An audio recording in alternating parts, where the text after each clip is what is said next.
Hello everyone and welcome to this test review for Math 1225. In this video, we'll work through several practice problems covering limits, one-side limits, infinite limits, limit at infinity, continuity, and the intermediate value theorem. Let's get started. Question 1. For question 1, we have graph of a function, and by using graph of this function, we are going to evaluate this limit. So, to evaluate this limit, by using limit law, you can consider this limit as a subtract of two limits. So, this limit would be limit of f of x divided by absolute value of x plus 1, x approaches negative 2 from the left, minus limit of f of x divided by 2 plus 1, x approaches negative 2 from the left. So, now we need to remove absolute value sign, because when we have absolute value in the given function and you are going to take limit, you must remove absolute value sign. How we can remove absolute value sign? By using definition of absolute value. Let's do this one here. So, we know absolute value of x plus 1 would be x plus 1 if x plus 1 is positive, would be negative x plus 1 if x plus 1 is negative. Therefore, absolute value of x plus 1 would be x plus 1 if x is greater than or equal to negative 1, would be negative x plus 1 if x is less than negative 1. So, now if we back to our question, we can conclude as x approaches negative 2 from the left means x is less than negative 2. So, now if you look at definition of absolute value of x plus 1, we know when x is less than 1, absolute value of x plus 1 would be negative x plus 1. Therefore, in this case, as x approaches negative 2 from the left, absolute value of x plus 1 would be negative, parentheses, x plus 1. So, therefore, the first limit would be limit of f of x divided by negative x plus 1. Negative, parentheses, x plus 1. X approaches negative 2 from the left. Minus. Let's discuss about limit of f of x divided by 2 plus 1. So, to evaluate this limit, by using definition of limit, so we know as x approaches negative 2, x divided by 2 approaches negative 1. Therefore, x divided by 2 plus 1 approaches negative 1 plus 1, which is 0. Therefore, as x approaches negative 2, x divided by 2 plus 1 approaches 0. Therefore, this limit, the second limit, would be limit of f of 0. X approaches negative 2 from the left. So, now, to evaluate the first limit, by using quotient rule, you can rewrite the first limit as limit of f of x, x approaches negative 2 from the left, divided by limit of negative x plus 1, x approaches negative 2 from the left, minus f of 0. Look at graph of function. F of 0, f at 0 would be 1.5. Therefore, the second limit would be 1.5, negative minus 1.5, because function value at 0 is 1.5. Limit of constant function would be that constant function as well. Therefore, the second limit would be 1.5. So, therefore, now we have this limit. Therefore, we need to find limit of f of x as x approaches negative 2 from the left. Limit of f of x as x approaches negative 2 from the left by using graph of function would be 2. Because as x approaches negative 2 from the left, f of x approaches 2. Therefore, we have 2 divided by, so limit of negative x plus 1 would, by using direct substitution, would be negative 2 plus 1 minus 1.5. So, therefore, we can evaluate this limit as 2 divided by negative 2 plus 1 would be negative 1, multiplied by negative would be 1, minus 1.5. 2 minus 1.5 would be 0.5. Therefore, we could evaluate this limit. So, now let's do question 2. We have evaluate this limit. To evaluate limit of this function, limit of cosine of x minus 1 divided by x minus pi, x approaches pi from the left, we can use this approach. We know as x approaches pi from the left, cosine of x approaches negative 1. So, therefore, in the numerator, we will get negative 1 minus 1. But what about denominator? As x approaches pi from the left means, so as x approaches pi from the left means x is less than pi. So, when x is less than pi, x minus pi would be negative. X minus pi would be a small and negative number.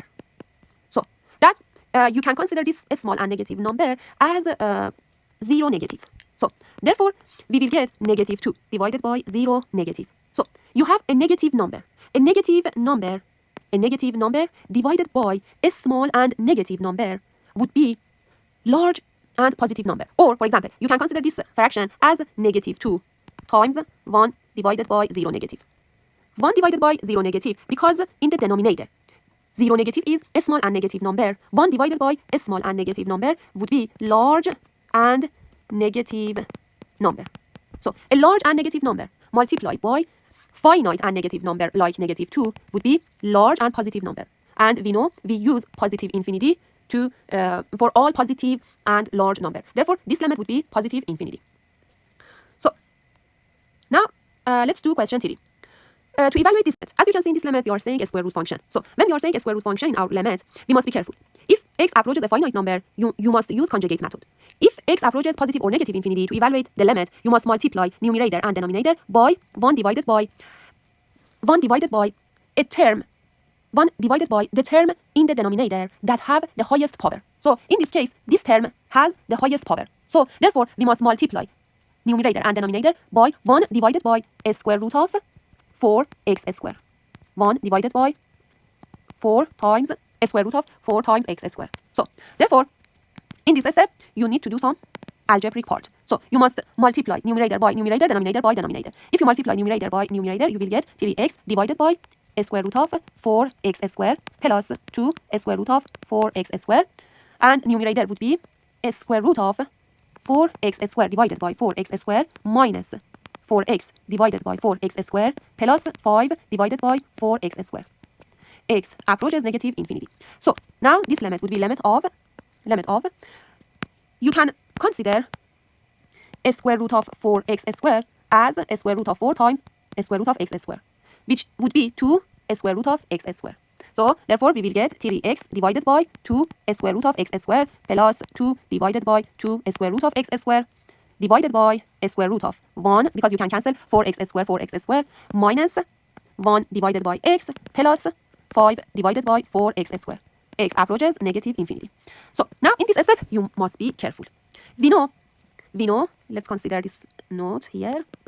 We know absolute value of x would be a square root of x square. Therefore, instead of a square root of x square, you must consider absolute value of x. So therefore, this limit would be limit of 3x divided by 2 absolute value of x plus 1, because you can cancel 2 from top and bottom, to 1 divided by absolute value of x divided by 1 minus 1 divided by x plus 5 divided by 4x square. X approaches negative infinity. So now, by using definition of absolute value of x, we know absolute value of x would be x if x is positive, would be negative x if x is negative. Therefore, in this case, because x approaches negative infinity, absolute value of x would be negative x. Therefore, this limit would be limit of 3x divided by negative 2x minus 1 divided by x, because we consider negative x for absolute value of x and then multiply by positive, which would be negative, divided by 1 minus 1 over x plus 5 divided by 4x square.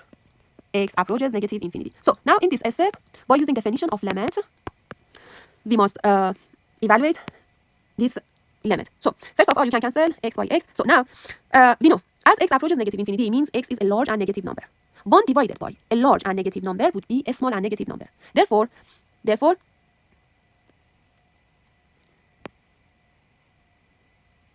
so let's put this note here to have a space. So now to evaluate this limit, you can cancel x by x, and then this limit would be limit of top, by using limit law, would be limit of 3 divided by negative 2, x approaches negative infinity, minus limit of 1 divided by x, x approaches negative infinity, divided by limit of a square root of 1 minus 1 divided by x plus 5 divided by 4x square, x approaches negative infinity. So as x approaches negative infinity, a limit of 3 divided by negative 2 would be 3 divided by negative 2.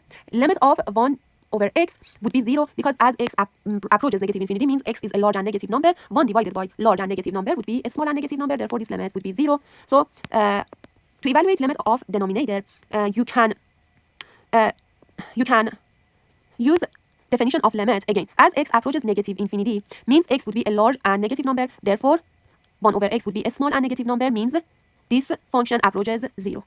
And also by using the same way, we can conclude 1 divided by 4 over 5 over 4 times x square approaches 0 as well. Therefore, in the denominator, we will have a square root of 1. So therefore, the final answer for this limit would be negative 3 divided by 2. Negative 3 divided by 2. So now let's do another limit. So to evaluate this limit, as you can see, we have a square root. We have a square root function. To evaluate this limit, you must use conjugate method. Therefore, to start, you must multiply numerator and denominator by conjugate of this expression. Conjugate of this expression would be a square root of x plus 1 plus 3. Plus 3. So, therefore, this limit would be limit of, if you must multiply numerator by numerator, denominator by denominator, a square root of x plus 1 minus 3 times a square root of x plus 5 plus 3 divided by x square minus 2x minus 8 times a square root of x plus 5 plus 3. X approaches 4.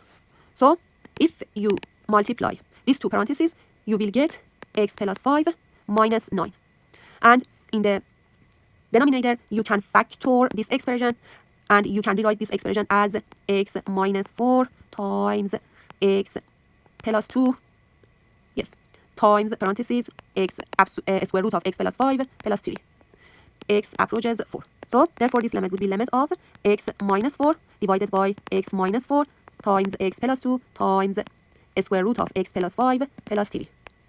X approaches 4. So, in this step, you can cancel x minus 4 from top and bottom, and the limit would be as 1 divided by x plus 2 times a square root of x plus 5 plus 3. X approaches 4. Now, in this step, by using direct substitution, you can find the final answer. So, the final answer would be 1 divided by 4 plus 2 times a square root of 4 plus 5, which is 9, plus 3, which is 1 divided by 6 times a square root of 9 is 3. 3 plus 3 is 6. 6 multiplied by 6. Therefore, the final answer would be 1 divided by 36. So, therefore, when we have limit of a square root function, as x approaches a finite number, you must use conjugate method. So, now let's evaluate another limit. So, in this question, we are going to evaluate limit of this function. To evaluate limit of this function, because sign is bounded between -1 and 1, we know sign of theta, or any theta, is bounded between -1 and 1. Therefore, in this case, sign of pi divided by x is between -1 and 1. So, therefore, the given function also would be bounded function. For bounded function, when we are going to find limit, we must use a squeeze theorem. Therefore, first of all, you need to consider this function as a bounded function, means you need to try to find lower bound and upper bound for this function, and then you need to apply a squeeze theorem to evaluate the limit. So, to consider this function as a bounded function, we will start from this fact that sine of pi divided by x is between -1 and 1. So, therefore, we have this inequality. If you are going to consider this function as bounded function, you must multiply each side of this inequality by x to the 4th first. So, we multiply each side of this inequality by x to the 4. Because x to the 4 always is greater than 0, always is positive, the direction don't change. Therefore, we will get negative x to the 4 less than or equal to x to the 4 times sine of pi divided by x less than or equal to x to the 4. Now, we must add 6 to each side of this inequality as well. So, therefore, we will add 6 to this inequality. Negative x to the 4 plus 6 less than or equal to x to the 4 times sine of pi divided by x plus 6 less than or equal to x to the 4 plus 6.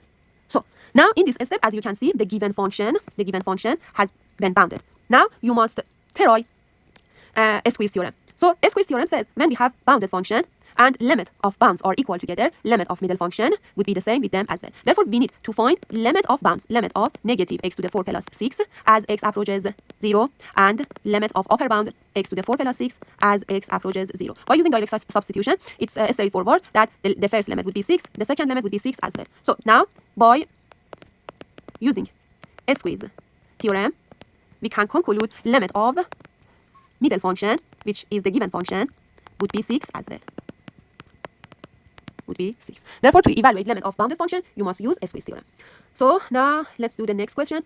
Next question says, show that the equation x to the 5 plus x minus 2 equal to 0 has at least one real solution. You must state the theorem, use, verify all hypotheses, and justify your conclusion. So, to solve this question, you must use IVT. But let's see, what was IVT? So, IVT says, when we have a continuous function on closed interval like AB, and we know k is a number between function value at endpoint, between f of a, f of b, or k is between f of b and f of a, because maybe function value at endpoint at b is less than function value at a.